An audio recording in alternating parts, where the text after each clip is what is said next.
My name is Tawfiq. I'm a socio-technical researcher. I primarily look at how technology and social change interact with each other, and specifically around like large societal shifts. So, for example, changing norms around masculinity and how that is reflected in how men, see themselves online and how they present themselves.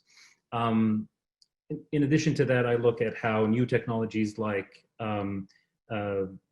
voice assistants, Amazon Alexa and Google Home, and Internet of Things are being incorporated into the home and change people's routines. So I look at both sides of how technology changes people's routines, but how people are also expressing themselves using technology, usually on social media. Because of these interests, my work is usually employs mixed methods. So this includes both interacting with people, asking them questions, doing qualitative work, but also doing data analysis on big data, employing machine learning and other techniques.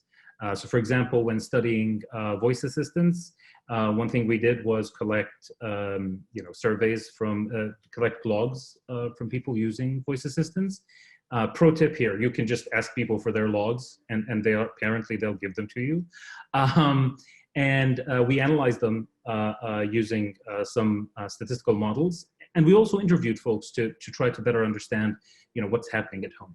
And one of the main findings was, for example, that, people with special needs might be using voice assistants in ways that they weren't designed for, right?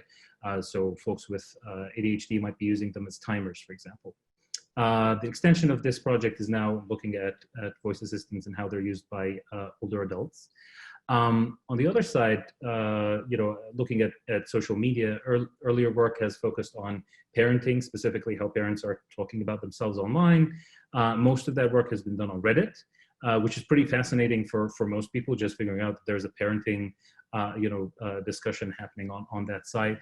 Now I'm moving more towards understanding different ways in which masculinity is being expressed online.